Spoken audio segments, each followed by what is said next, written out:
There aren't a lot of games out there that understand the phrase, if it ain't broke, don't fix it. Not Pixel Car Racer though. This game has been the same since day one. It's pretty strange how this game is well known, but kind of obscure as well. It's a game that makes all the right moves, and those who know about it really appreciate it. And throughout its almost 10-year existence, I haven't found another game that's as fun, intricate, and enjoyable is Pixel Car Racer. The drag racing game was released on July 22nd, 2016 by Studio Furukawa. This game features a huge pool of content in an incredibly small package, boasting a measly 76 megabytes, so I could play it on all of my phones. But in that almost 10% of a gig, there's a vast amount of cars, parts, and accessories all presented in a 64-bit design. There's so much detail in this game, it's actually kind of insane. You're even greeted every time you open the game. You start in a parking lot that can hold up to 6 cars. Here you can enter the garage, which is the gateway to all the game modes and car modifications. The game has 3 modes, sort of, with 2 race modes, drag and street. In drag mode, there's 3 types of races, rivalry, free run, and tournament, although rivalry isn't available. In free run, you go up against computer opponents in quarter, half, and 1 mile races. There's 3 difficulties of shifting, where you can either let the game do it for you, let it only use the clutch, or you can control the entire shift mechanic yourself. That one was always weird to me though. I never knew how to properly use it. I would always have to put my hands in some claw position, and that just wasn't practical. I'm sure there are tried and true methods of using the clutch though. The higher the difficulty and length of the race, the bigger the reward bonus. You can compete in 4 weather conditions: day, night, rain, and snow. It's only for aesthetics though, so it won't affect the race. Tournament had 3 different classes with higher difficulties and bets. The Pro League is the only race where you can earn diamonds. There is a broken tactic you can use to always win tournaments though. There's a specific setup you can apply to your car that doesn't make you fast, but makes your opponent slow since they have the same gear ratio as you. It makes grinding cash super easy and efficient, especially in the Pro League considering you get $1 million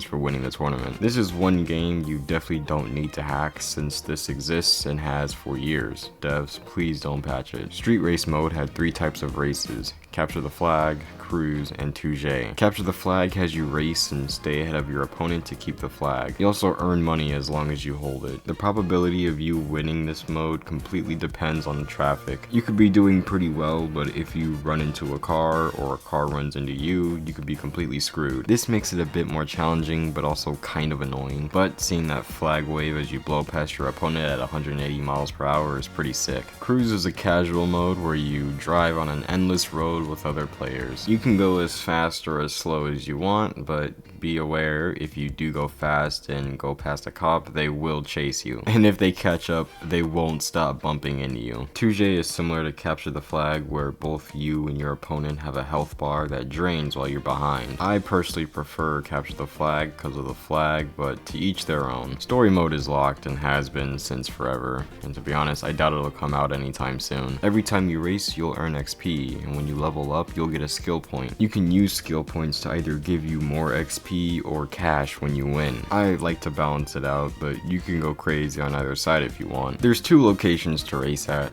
Colorado and Japan, but let's explore the parts shop. The parts shop is where you can buy parts and accessories for your car. There's things like ECUs for complex tuning, intakes for airflow, engines, exhausts, lights, and body kits. You can even watch random cars go by through an automated door you can open. There's a variety of performance upgrades with even crazy ones like the gold supercharger or the diamond turbo. You can choose from a wide range of exhausts such as quads, blast pipes, burnt tips, carbons, etc. There's even a special ruby turbo that can only be earned by making a purchase. To my knowledge, this was only available on Android. You can buy cosmetics as simple as colored headlights and as random as a couch. None of them add weight, so you can go absolutely crazy. You can buy paint, and if you want something more interesting, you can apply wraps. And if you want to take it a step further, you can create a unique custom livery. There's also a good selection of spoilers from ducktails to drag wings. There's even nitrous you can buy for your car. There's this weird demon shot that costs a specific amount of money. Enough of the parts store though, let's head back to the garage. The garage has 5 layouts you can pick.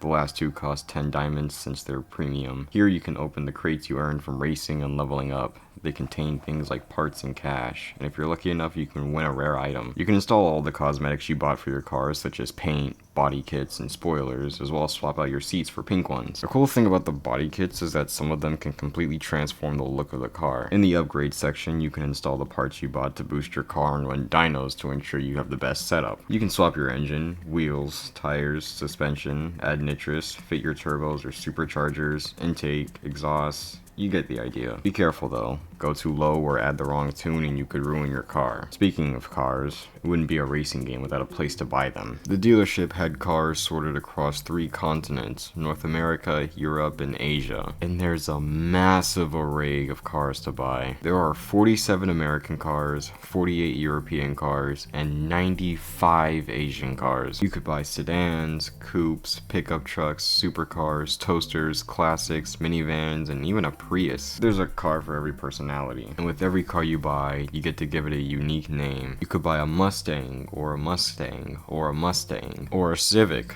or a Civic, or a Civic. Or maybe you could buy a Corvette, or a Corvette, or a Corvette. A lot of the big names you'd expect to see are here, such as the Mazda RX-7, Toyota Supra, BMW M5, Mercedes SLS AMG, and Dodge Viper. The options are almost endless. Significant updates, however, don't receive the same treatment. But that's where the community comes in. You see, there's a ton of pixel car racing mods that add things like more cars, themes, and locations. Some mods add more supercars, some have more body kits and parts, and others feature a completely different aesthetic. Whatever you're looking for, there's probably a mod for it. There's so many great things about this game that I could go on about, but it isn't perfect. For one, for my phone specifically, it crashes every now and then. The game is very simple, but can get repetitive pretty easily, and I wish there were more cars from North America and Europe. There's actually a surprising amount of popular cars from both regions that aren't here, like the Cadillac CTS-V Coupe, Ford Falcon, modern Dodge Viper, BMW M2, Audi RS5, and others. Now, this isn't a big issue, and there's probably a good reason as to why some of these cars are missing, but it would be cool if they weren't. This game is still super enjoyable, even though I don't play it as much anymore, but whenever I go back, it's always fun. Sure, there isn't a lot of new stuff. Sure, I wish there were more than 6 car slots, and sure, more than 2 locations would be nice, but there's still so much to appreciate. This game is such a hidden gem. Yeah, I know there's probably better games out there like Apex Racer and FR Legends and